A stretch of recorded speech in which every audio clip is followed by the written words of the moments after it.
Good morning everyone.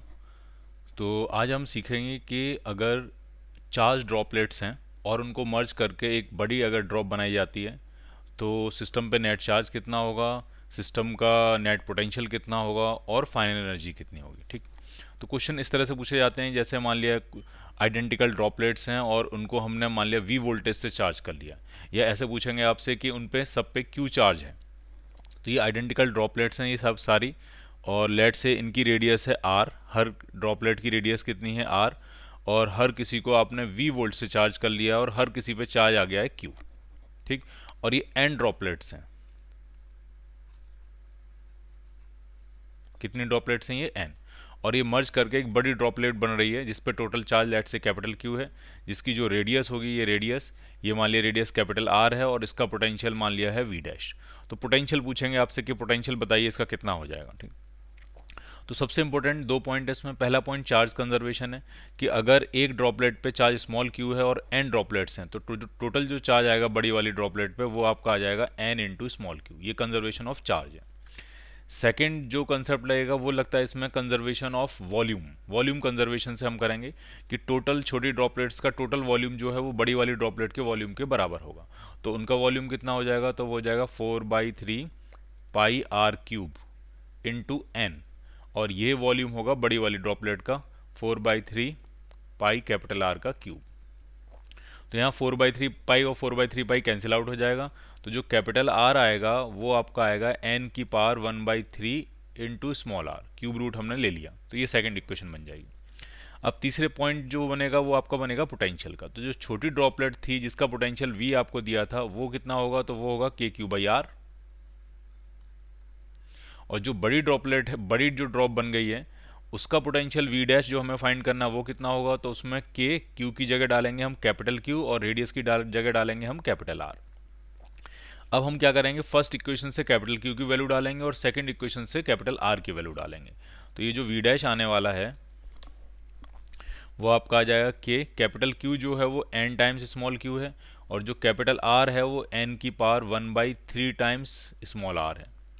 तो अगर आप इसमें देखोगे n, तो n की पावर जो है वो 2/3 बचेगा ऊपर, और साथ में जो बचेगा वो के क्यू बाई स्मॉल आर बचेगा, और के क्यू बाई स्मॉल आर जो होगा वो आपका छोटी ड्रॉप का पोटेंशियल हो जाएगा। तो जो लार्ज ड्रॉप का पोटेंशियल आ रहा है वी डैश वो आपका आ रहा है n की power 2/3 into potential of small drop.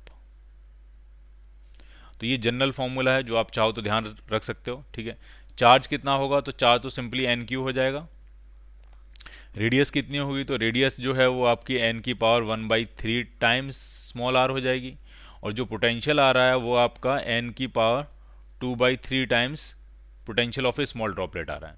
अब इसमें एनर्जी भी पूछ सकते हैं कि एनर्जी पे क्या फ़र्क पड़ेगा, तो हम एनर्जी भी फाइंड कर सकते हैं। तो अगर इसमें एनर्जी का फॉर्मूला देखें तो इनिशियल ड्रॉपलेट की जो एनर्जी होगी यू, एक ड्रॉपलेट की जो एनर्जी होगी तो वो हो जाएगी आपकी Q²/2C।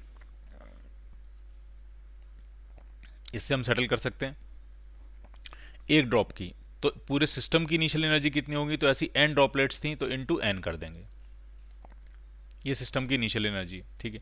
सी की वैल्यू कितनी डालेंगे, तो सी की वैल्यू होगी 4πε0r, तो ये आ जाएगा N Q²/2C। सी की जगह क्या डालोगे 4πε0r, ये सिस्टम की इनिशियल टोटल एनर्जी मिल गई। ठीक।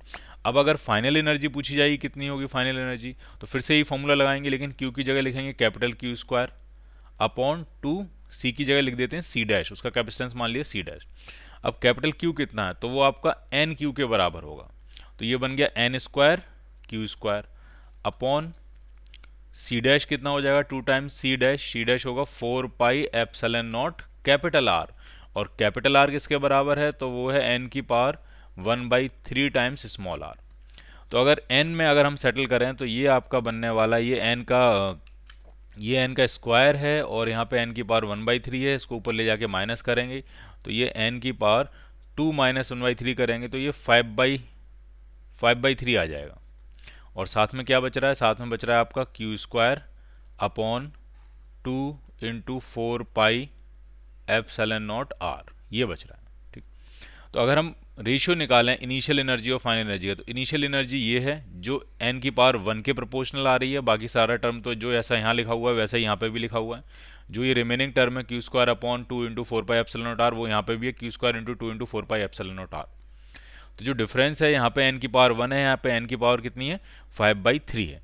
तो अगर हम रेशियो निकालें final energy upon initial energy का, तो फाइनल एनर्जी ज़्यादा आ रही है, तो n की पावर कितनी है 5/3 अपॉन n की पावर 1, तो ये डिवाइड होने के बाद बचेगा n की पावर 2/3।